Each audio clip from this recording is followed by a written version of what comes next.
L'invité de Béatrice Rulle en ce mercredi matin, 6 minutes avec Blaise Matet, il est le directeur général de l'affaire Genève. Bonjour Blaise Matet. Bonjour. Merci d'être sur Radio Lac ce matin. Le National donc se penche aujourd'hui sur la motion d'Éric Ettelin qui demande que les conventions collectives de travail prévalent sur les salaires minimums cantonaux. Vous allez donc finalement avoir la peau de ces salaires minimums au Parlement ? D'abord, il faut bien comprendre qu'on parle de l'extension des conventions collectives au niveau fédéral. Et de cela seulement, on ne parle pas de la totalité du dispositif conventionnel en Suisse. C'est vrai qu'il y a une question qui se pose maintenant, c'est de savoir si on peut continuer, si ça vaut la peine d'étendre des conventions collectives au plan national pour certaines branches, alors qu'on a au niveau cantonal des dispositions sur le salaire minimum. Par essence, une convention, ça comprend des dispositions sur les salaires minima. Et on a là maintenant des dispositions cantonales qui supplantent totalement les salaires prévus par la négociation de partenaires sociaux. Donc au fond, avec cette motion, on pose la question de l'articulation du partenariat social en Suisse et on dit, au niveau national, si on s'est mis d'accord, il faut que ce qui a été négocié entre les partenaires sociaux l'emporte sur des dispositions légales, cantonales.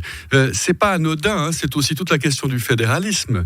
À un moment donné, si on se met d'accord pour avoir des conditions uniformes dans une branche au plan national, est-il légitime que les cantons puissent eux-mêmes, même si ça a été voté, c'est ce que puissent changer le dispositif? Est-il légitime que la volonté populaire soit bafouée ? On va rappeler quand même que 58% des Genevois avaient approuvé ce salaire minimum cantonal en septembre 2020. Bien entendu, et je ne le conteste pas du tout, j'ai envie de dire qu'on n'a pas posé la question au plan national. On l'avait posé, mais ça a été rejeté, si vous vous en souvenez. Et c'est le principe d'une votation cantonale. Par définition, puisqu'on a un dispositif fédéral et que ce dispositif fédéral est destiné à l'ensemble du territoire suisse, c'est connu, c'est voulu depuis des décennies. C'est un élément très important du partenariat social. On aurait dû poser deux questions en même temps. On aurait dû la poser au plan cantonal et la poser au plan fédéral. Mais au plan fédéral, on ne l'a pas fait. Donc on grignote le plan fédéral par le plan cantonal. Est-ce que c'est démocratique et légitime de fonctionner de cette manière-là ? Eh bien, on peut aussi se poser cette question.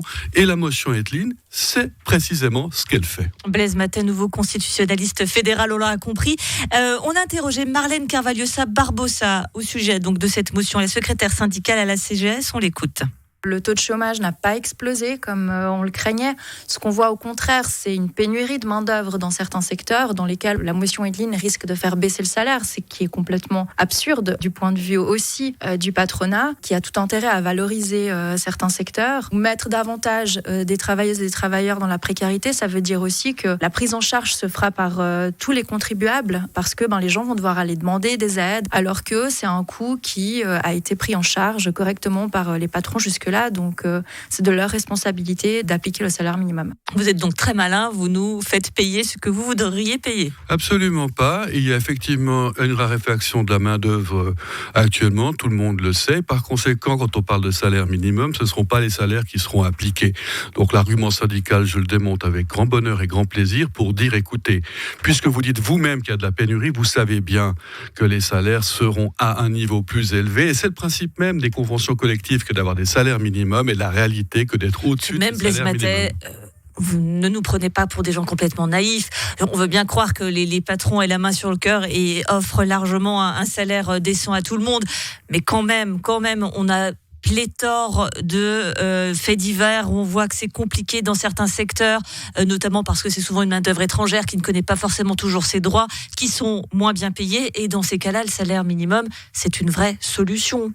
Alors, c'est une solution en apparence, parce que je pense qu'à terme, elle va niveler par le bas l'ensemble des rémunérations. On le voit maintenant, elle va évidemment faire disparaître un certain nombre de conventions collectives de travail. Il n'y aura pas d'intérêt à négocier ces conditions. Et encore une fois, sans vous prendre du tout pour des naïfs, je vous rassure, mais face à la réalité et face aux difficultés qu'ont certaines branches, pensez à l'hôtellerie-restauration, vous imaginez qu'on puisse vraiment baisser les salaires maintenant alors qu'on trouve personne sur le marché du travail. Attends, il faut ne pas être dans ce marché pour faire ce genre d'affirmation. Moi, c'est pas ce que je vois, donc je ne partage pas du tout la crainte syndicale d'une baisse des salaires. Pas du tout. Par contre, je vois qu'on peut comme ça arriver à négocier au plan national de manière intelligente en fonction des réalités d'un canton à l'autre. On en tient compte, c'est ce qui a été voulu, c'est ce qui a été remis en question et c'est ce qui pose problème maintenant. Je crois qu'on est mûr pour un débat sur la portée de notre partenariat social en Suisse. Le peuple suisse a refusé le salaire minimum, il a clairement refusé. Donc, il l'a refusé. S'il l'a refusé, est-ce qu'on ne doit pas tenir compte de sa décision démocratique de l'époque ? Moi, c'est la seule question que je pose. Et encore une fois, je vous rappelle qu'on parle que des conventions nationales étendues. On ne touche pas les conventions cantonales. Les conventions nationales étendues, parlons-en. On a vu que ça a été quand même très, très, très compliqué pour les maçons. C'est pas si simple, le partenariat social en Suisse. Mais le partenariat social, c'est pas facile. Quand vous entrez dans une négociation avec des patrons et des syndicats, il faut pas vous faire d'illusions. Ça veut dire quoi qu'on est obligé d'avoir des grèves, on est obligé d'avoir ces fortes tensions comme on l'avait pour les maçons? Non, la grève est rare en Suisse. Si vous regardez les statistiques en comparaison internationale, c'est faible. Mais il peut y en avoir et c'est possible, c'est prévu, c'est constitutionnellement admis. Il y a des conditions pour l'exercer. Mais enfin voilà, on le reconnaît. Non, mais bien entendu. De même que du côté patronal, on peut envisager des mesures de lutte comme le lockout, vous le savez bien. Donc il y a des armes qui sont à disposition de part et d'autre. Vous savez, une grève, c'est toujours quelque chose de difficile. On y entre, mais il faut savoir en sortir aussi. Et ayant négocié des conventions collectives de travail, ayant eu l'occasion de vivre des grèves et d'en organiser du côté patronal, enfin plutôt des manifestations patronales, on a un peu oublié tout ça à l'époque, quand il n'y avait pas de travail, que les conditions étaient difficiles. C'était aussi l'angoisse pour les patrons. Eh bien, je peux attester du fait qu'effectivement, malheureusement, quand c'est très difficile, on peut en arriver là.